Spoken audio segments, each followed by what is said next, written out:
인류 법인에 들어가기만 하면 미래와 장래가 보장받는다 보아도 불가능할 것이 없었을 것입니다. 4개 법인 중에서 미국에서 제일 잘 나갔던 그 회계법인이 아서 앤더슨이라는 회계법인. 거기서 오라는 거예요. 오라는 거예요. 거기만 가면 이 사람은 최고의 연봉을 받으면서 승승장구하면서 살아갈 수 있었을 것이. 근데 이 청년이 망설였어요. 내가 어떻게 해야 할까? 망설였어요. 망설인 이유, 그 이유는 뭐냐? 그 회사들을 가면 주일 성수를 못한다는 거예요. 내가 예수님을 위해서 살아야 되는데 내가 예수님을 위해서 못 살게 된다는 거예요. 하루 12시간씩 일하고 하는 거 괜찮아, 그거는. 그내 주의를 지키지 못한다는 거예요. 그래서 그 4곳에서 입사 제의가 왔지만 그것을 받아들이지 않아. 회계법인에서 거의 꼴찌나 다름이 없는 그런 그 회사를 살펴보게. 쿠퍼스 라이브랜드라는 회계법인에서. 그래서 면접관하고 면접을 했어요. 어떤 조건이면 우리 회사에 와서 일할 수 있겠느냐? 그 면접관이 얘기하니까 나는 다른 거 필요 없고 주일 성수만 하게 해달라. 그래서 이 청년이요 꼴찌 법인에 들어가게 됐어요. 그렇게 해서 일을 하게 됐어요. 친구들이 아이고 저 멍청이 좋은 데서 오라는데 가지도 않고 거기를 가. 부모님들도 아이고 저 실컷 공부해놨더니 꼴찌 법인에 가. 사랑의 여러분, 이 사람이 결정한 것은 신앙인으로서의 결정을 한 거예요. 그 결단을 내려가지고 믿음으로 결단을 내는 거죠. 조금 나쁜 데로 찾아갔던 것이죠. 우리 인생이란 뭐냐? 한치 앞도 내다볼 수 없는 한계가 있지 않습니까? 그렇죠? 그래서 우리는 하나님의 뜻을 구해야 되고 하나님을 바라보면서 인생을 결단해야 되는 것이에요. 그런데요, 이 인류 회사인 그 앤더슨이라는 이 회사가요 2001년에 엔론 사건이라는 이 사건에 휘말려서 회계 부정 사건 문을 닫게 됐어요. 1위의 기업이 문을 닫게 됐어요. 그런데 또 꼴찌였던 이 회계법인, 그 법인이 어떤 프라이스 워터하우스라는 그런 법인과 합병을 하게 돼가지고 이젠 다시 2위가 됐네. 꼴찌 기업이 1등 기업이 되어버렸어요. 어느 날 갑자기. 그래서 이 다니엘 명이라는 사람이 그런 고백을 했어요. 나는 꼴찌를 선택했지만 하나님은 꼴찌를 1등으로 만들어 주셨다. 사랑의 여러분, 우리의 삶의 순간에 선택해야 되고 결단해야 할 때가 있어요. 믿음으로 결단하시는 귀한 분들 되시기를 주님의 이름으로 축원합니다. 이것이 하나님의 섭리이고 하나님의 능력이 된다는 거예요. 그러니까 무엇이 귀해요? 예수가 귀한 거예요. 오직 예수예요. 오직 예수. 좀 우리도 한번 그렇게 한번 살아보자. 뭐 멕시코에 와가지고 뭐 잠깐이다 갈 건데 뭐 잠깐 그냥 신앙만 잠깐만 하고 가자. 여러분, 아니요. 지금 이 시간이 여러분에게는 아주 없어서는 안 되는 아주 귀한 시간인 줄 믿습니다. 이 시간에 믿음으로 결단을 해야 되는 거예요. 그럼 사도 바울이 결단의 삶을 살게 된 또 하나의 배경이 뭐냐냐? 나는 부름을 받았다는 거예요. 부름을. 두 번째 이야기예요. 그가 부름받은 사실이 결단하게 한 거예요. 우리의 삶은 그래요. 여러분 생각해 보세요. 우리도 누군가 부름을 받았다는 건요, 대단한 거 아니에요? 대단한 거? 여러분, 멕시코 대사님께서 여러분을 부르면 뭐죠? 만사 제쳐놓고 가서, 이야, 내가 대사님께서 나도 알아주고 말이야. 야, 한국에서 어떤 장관의 부름을 받았다고 생각해 보세요, 여러분. 이야, 야, 내무부 장관이 나를 불러? 왜 부르지? 무슨 일이야? 특별 지시가 있으면 어떡하죠? 이야, 나에게 이런 일을 주고? 대단해. 대통령이 여러분을 불렀다고 해보세요. 가서 한번 악수 한번 찍으면, 야, 이걸 내가 씻어야 돼 말아야 돼? 대통령하고 한번 사진 찍으면 대문짝하게 해놓고, 야, 봐라, 나 대통령과 사진 찍었어. 야, 나 이런 사람이야. 대통령의 특별 지시를 받아가지고 어떤 일을 하명받았으면 어떡하죠? 목숨 걸고 갈 거 아니요? 대통령이 나에게 이런 일을 줘? 야, 나는 대단해.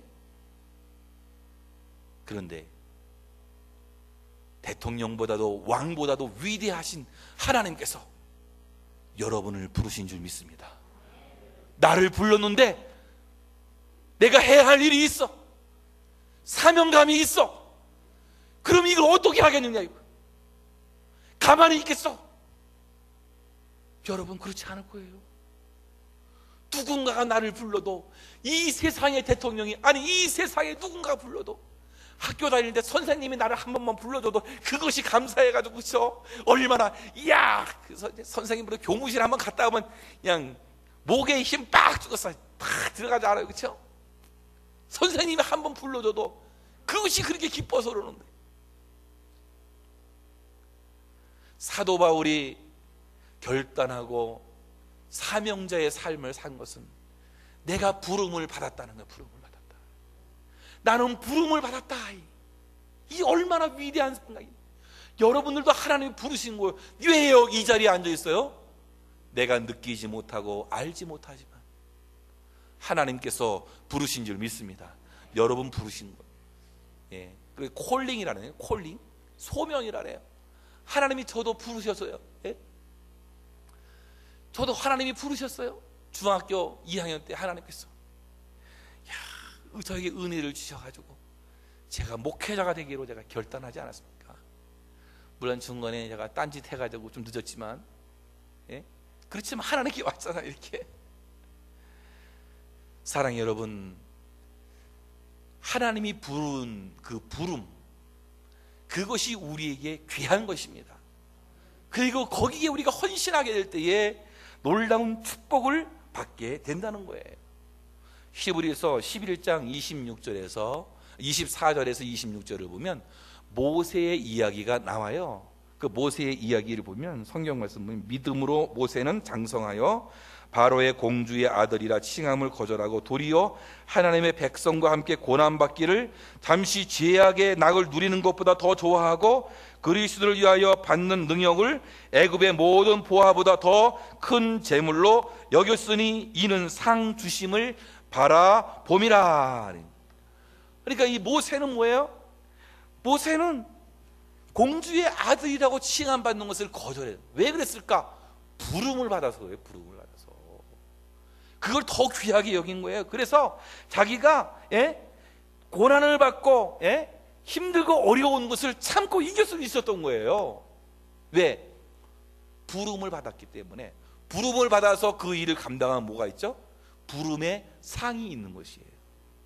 부름의 상이 있기 때문에 그것을 보고 나아간다는 거예요. 세례 요한은 평생 광야에서 살았습니다.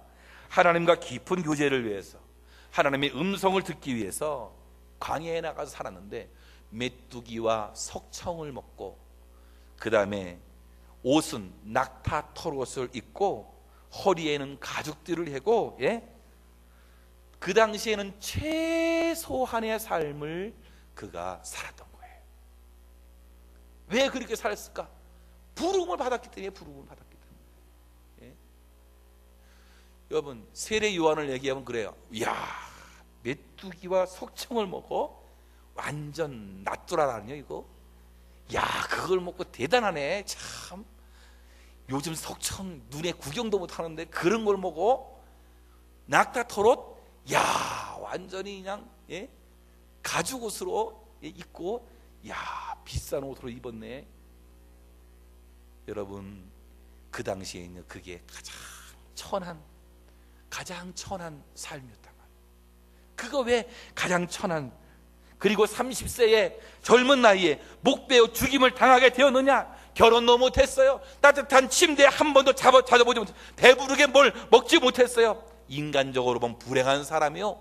그러나 이 세례 요한은 가장 행복하게 살았던 것이에요. 왜? 부름을 받았기 때문에. 부름을 받으시. 그러니까 부르심 입은 곳에 얼마나 최고의 행복을 느끼나 이거죠. 사람이 하나님께서 불렀다. 하나님이 여러분을 불렀어. 뭔가 사명을 주었어. 이러면 얼마나 행복하겠냐 이거예요. 우리 회사의 회장님이 나를 따로 불러서 회장실로 딱 불러가지고 특별 지시를 딱 내리면 얼마나 행복하겠어. 그렇죠? 하나님께서 여러분을 불러주신 거예요. 예. 오늘 말씀 14절인데 프로젝트는 우리가 없었는데요, 14절 보면 표대를 향하여 그리스도 예수 안에서 하나님이 위에서 부르신 부름의 상을 위하여 달려가노라. 사도 바울도 부르신 부름의 상을 위해서 달려가는. 내가 힘들고 어렵고 그걸 견디는 것은 어떻게 견뎌? 나한테는 사명이 있는 거예요. 여러분, 이 멕시코에 왜 왔어요? 우연이라고 생각하지 마세요. 우연. 여러분, 하나님이 부르셨어요. 여기에 달려가셔야 돼요. 그래서 달려가야 돼요. 바울이 처음 예수님께 붙잡혔을 때 다메섹 도상에서 나를 불렀구나, 나를 불렀구나, 사도로서 불렀구나, 복음 전도사로서 나를 불렀구나, 그런 사명감이 부름을 받았기 때문에. 그래서 어떻게 살아갔습니까? 13절 보면 나는 아직 내가 잡은 줄로 여기지 아니하고, 아직 잡은 줄로 여기지 아니하고, 이 말은 현실에 머무르지 않겠다. 아직 잡은 줄로 여기지 않아요. 현실에 머물리지 않겠다. 또 뒤에 있는 것은 잊어버리고 과거의 성공과 실패에 매이지 않겠다. 과거에 성공한 것, 그거 앞으로는 필요 없어. 과거에 실패한 것 앞으로 나한테 필요 없어. 앞만 보고 간다. 부름의 상을 위해서 간다. 14절에 어떻게 전진해? 표대를 향해서 간다. 아무데로나 막 가는 게 아니라 난 분명한 목표가 있어. 난 거기를 향해서 달려가겠다. 그러므로 어떻게 살아야 되는가? 어떻게 살아야 되는가? 세 번째, 진정한 결단은 버리는 데 있다. 잘 버려야 되는 거예요. 여러분, 두 손에 예? 뭔가가 다 잡혀 있어. 그러면 이 물컵을 어떻게 잡죠? 입으로 가서 잡을까 이거? 하나는 버려야 돼. 하나를 버려야